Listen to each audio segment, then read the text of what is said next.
यवतमाल नगर परिषद चुनाव 2025 में बहुजन समाज पार्टी ने नगर अध्यक्ष पद के लिए श्रीमती मनीषा वसंत तिरनकर को अपना आधिकारिक उम्मीदवार घोषित किया है। बाबा साहेब डॉक्टर भीमराव अंबेडकर के विचारों, समानता, सामाजिक न्याय और स्वाभिमान को आगे बढ़ाते हुए मनीषा वसंत तिरनकर जनता के मूलभूत मुद्दों को लेकर चुनाव मैदान में उतरी हैं।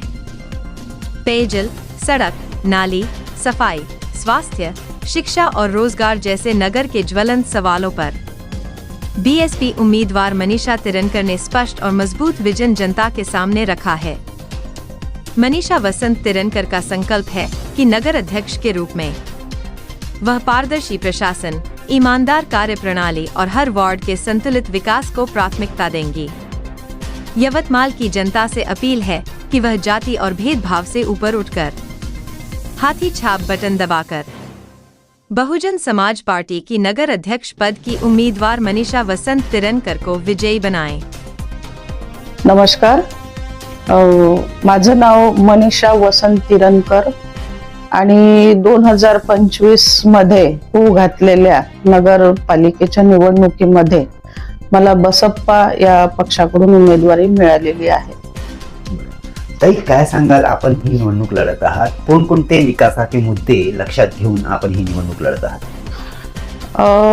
आता विकासाचा मुद्दा म्हटलं, जसं आता 9 वर्षापासून इथे 7-8-9 वर्षापासून इलेक्शन झालेलंच नाही। भरपूर विकास असा आहेच नाही कुठे, दूर दूर ज्या पद्धतीनं विकास व्हायला पाहिजे यवतमाळचा त्या पद्धतीनं झालंच नाहीये विकास।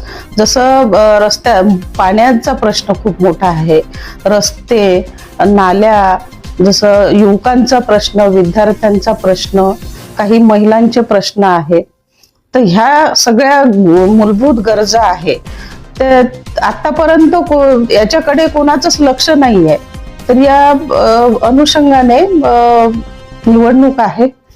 बरं, आपला जो विजन आहे स्मार्ट यवतमाळ, यासाठी नेमकं काय विजन आपलं आहे? स्मार्ट विजन यासाठी माझं विजन आहे की रस्ते, पाणी आणि कॉलनीमध्ये नाल्या नाही आहे, रस्ते उखडलेले आहे सगळे, आणि बेरोजगारांना रोजगार मिळावा, महिलांचे भरपूर प्रश्न आहे, त्याच्यावर मी थोडंफार लक्ष केंद्रित करण्याचा प्रयत्न करेल। आणि असे छोटे छोटे प्रश्न जे आहे त्यांच्याकडे सातत्याने माझं लक्ष राहील आणि मी नक्कीच प्रयत्न करेल आणि त्याच्यासाठी मी कटिबद्ध राहील। आपण प्रचार करत आहात, लोकांमध्ये जात आहात, कोणकोणत्या प्रमुख समस्या लोकांकडून जाणून घेतात?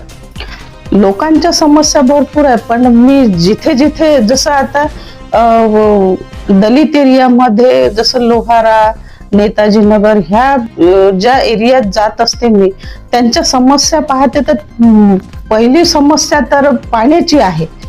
पाणी 8-8 दिवस, कुठे 4 दिवस, कुठे 2 दिवस येत नाही, रस्ते असे उखडलेले आहे, नाल्या अशा वाहत आहे, त्या नाल्याचं घाण पाणी त्या तब्येतीवर आपल्याला दुष्परिणाम होऊ शकतो। तर ह्या खूप साऱ्या समस्या आहेत, तर त्या समस्या कशा दूर करता येईल मला त्याच्याकडे मी सर्वप्रथम लक्ष देईन। बरं ताई, निवडणूक काळ आला की भूल थापा देणे, वेगवेगळ्या प्रकारचे आमिष दाखवणे, अशा प्रकारचे प्रकार केले जातात। आपली जे सुजाण जनता आहे, जे मतदार बंधू आहे, त्यांना काय एक आव्हान आपलं असणार आहे? माझं आव्हान एकच राहील का, जसं आता तुम्ही म्हणत आहे भूल थापा देतात, इलेक्शन आलं की प्रत्येक जण आपापल्या परीने आश्वासन देतात की आम्ही असं करेल, आम्ही तसं करेल, पण प्रत्यक्षात ह्या गोष्टी काही होत नाही। पण मी यवतमाळकर जनतांना एवढंच विनंती करते की आम्ही ज्या समस्या आहे त्या पूर्णपणे सोडवण्यासाठी कार्यरत राहू, सतत कार्यरत राहू, आणि फक्त एक संधी आम्हाला द्या आणि विश्वास ठेवा की ते आम्ही नक्कीच प्रयत्न करू समस्या सोडवण्याची। 2025 मध्ये नगरपालिकेचे होऊ घातलेल्या निवडणुकीमध्ये मी बसप्पा या पक्षाची उमेदवारी नगराध्यक्ष पदासाठी लढवत आहे. ताई, काय सांगाल आपण जनसेवेसाठी आतापर्यंत कोणकोणते महत्वपूर्ण योगदान आपल्याला आहे, जनतेसाठी काय काय नेमके कामं आपण केलेले आहेत, काय सांगणार? गेल्या 15 वर्षापासून मी समाजकार्यात अग्रेसर आहे. आताच तुम्ही म्हटल्याप्रमाणे तुम्ही कोणकोणते कामं केले, महिला सक्षमीकरणाचं, बेरोजगार सुशिक्षित बेरोजगार आहे त्यांच्या प्रश्नावर मी काम केलं आणि अनेक त्या प्रश्नांना शासन दरबारी मांडण्याचा प्रयत्न केला आणि मला त्याच्याबद्दल माझा सन्मानही केला आणि अनेक पुरस्कार आहे. जसा आता मला समाज रत्न पुरस्कार आहे, रत्नश्री पुरस्कार आहे आणि 2-3 संघटनांमध्ये मी विदर्भ अध्यक्ष म्हणून काम करते आहे सध्याच्या परिस्थितीमध्ये. आणि अशा अनेक प्रश्नांवर मी काम केलेलं आहे आणि जसं आता दर 3 महिन्यांनी 6 महिन्यांनी मी रक्तदान करत असते, जेणेकरून सिकल सेल पेशंटवाल्यांना आपल्याकडून मदत व्हायला आणि लोकांमध्ये जनसामान्यामध्ये अवेअरनेस यावा की सिकल सेल जे थॅलेसेमिया पेशंट आहेत त्यांना आपण जर रक्तदान केलं तर त्यांना नक्कीच जीवदान मिळेल.